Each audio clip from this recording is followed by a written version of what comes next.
South Africa's ambassador to France, Nathi Mthethwas, known as Nathi Mthethwas, was found dead at the base of the Hyatt Regency Hotel. He was 58. Earlier that day, his wife received a distressing message, an apology, and an indication of his intent to end his life. Just hours later, his body was discovered in the hotel's inner courtyard. Investigators found the window safety mechanism had been tampered with. From anti-apartheid activist to police minister, Mthethwas' career was marked by controversy.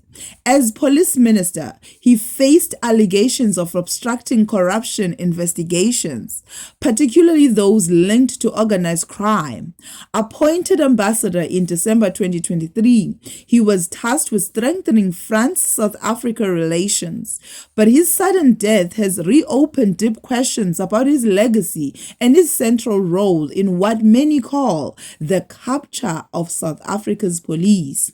Was this a tragic end to a life of service, or another chapter in a story of South Africa's political intrigue? Here's what we know. The ambassador had booked a room at the hotel around 10 days earlier and checked in at 4:30 after leaving his Paris home. Authorities confirmed he had checked into the hotel on Monday, having booked a room on the 22nd floor. On Monday evening, Mthethwas' wife received a message from him shortly after 9:30. In the message, he apologized and indicated plans to end his life. His wife, Philisiwe Buthelezi, last saw him on Monday afternoon when he was due to attend a cocktail event. That evening, she received a message in which he apologized to her and expressed his intention to end his life. Mthethwas was reported missing in Paris on September 30th, 2025.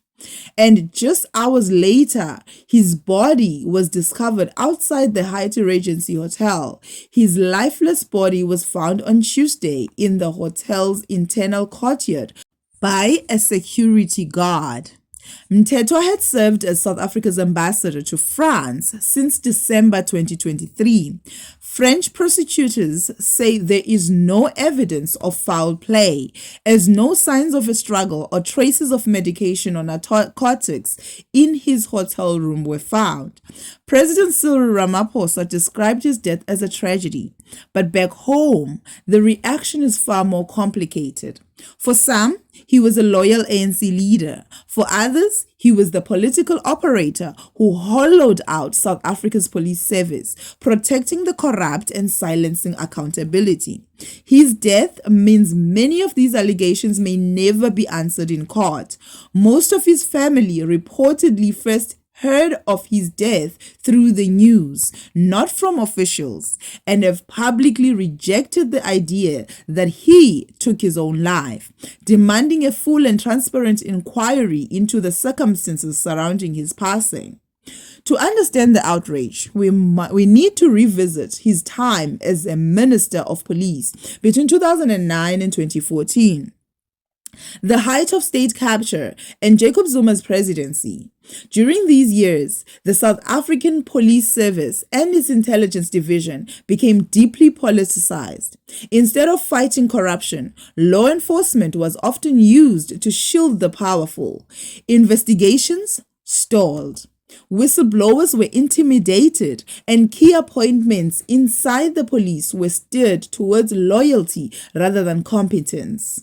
Critics describe Mthethwas as the silent hand behind the police capture. He was rarely the public face of scandals, but testimonies from both the Zondo and the Madlanga commissions reveal the extent of his influence behind the scenes. At the Madlanga Commission, KwaZulu-Natal Police Commissioner Nhlanhla Mkhwanazi accused Mthethwas of direct political interference. He testified that in 2011, Mthethwas allegedly forced former Inspector General of Intelligence Faith Radebe to withdraw criminal charges against former Crime Intelligence Boss Richard Mdluli. Mdluli was accused of abusing the police's secret slush fund between 2008 and 2012 after using public money to fund private trips, luxury purchases, and even to occupy police safe houses for personal purposes. According to Mkhwanazi, Mthethwas summoned him to his official residence in Pretoria for a meeting with Radebe and made it clear that charges against Mdluli would not proceed. Mkhwanazi later said, "If you talk about political interference, that was the worst I've ever experienced." The case against Mdluli disappeared for years, only to resurface late last year when he was finally arrested and charged for corruption by the Investigating Directorate Against Corruption.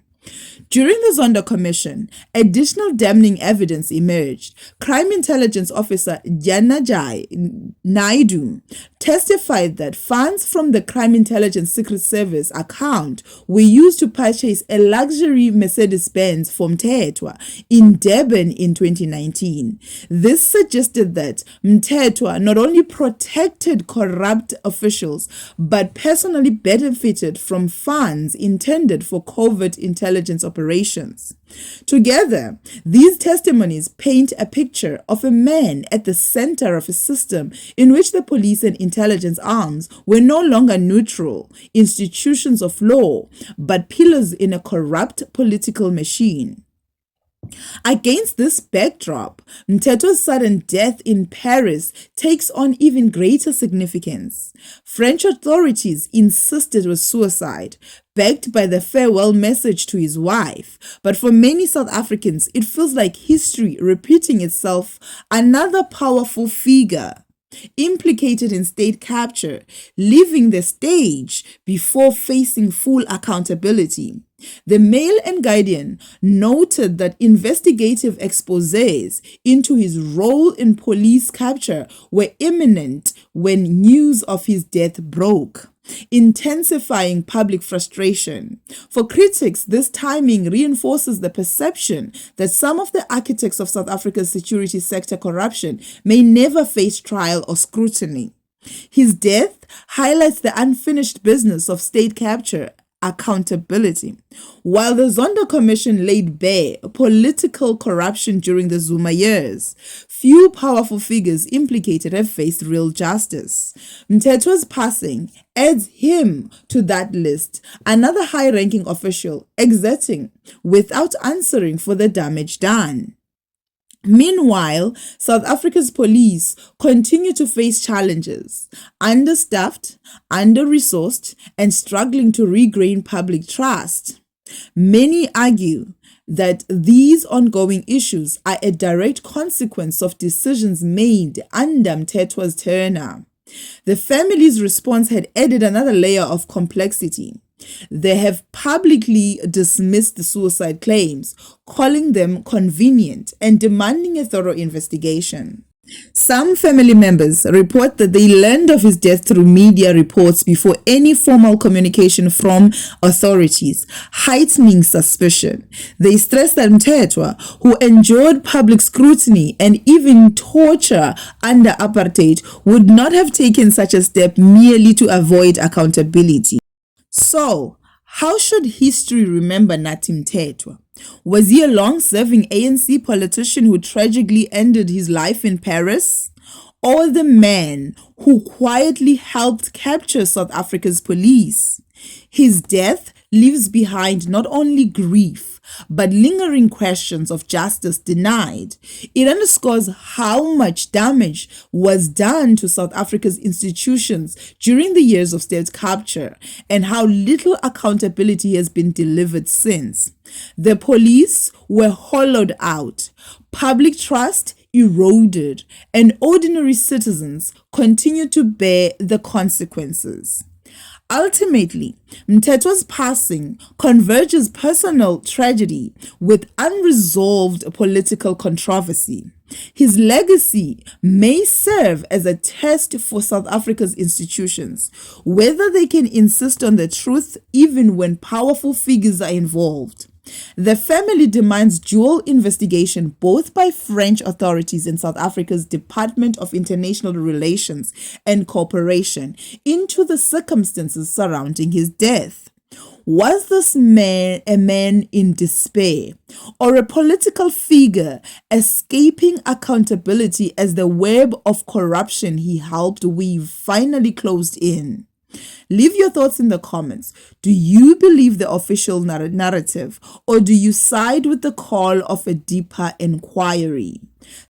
Don't forget to subscribe and catch you later as we bring you matters that matter.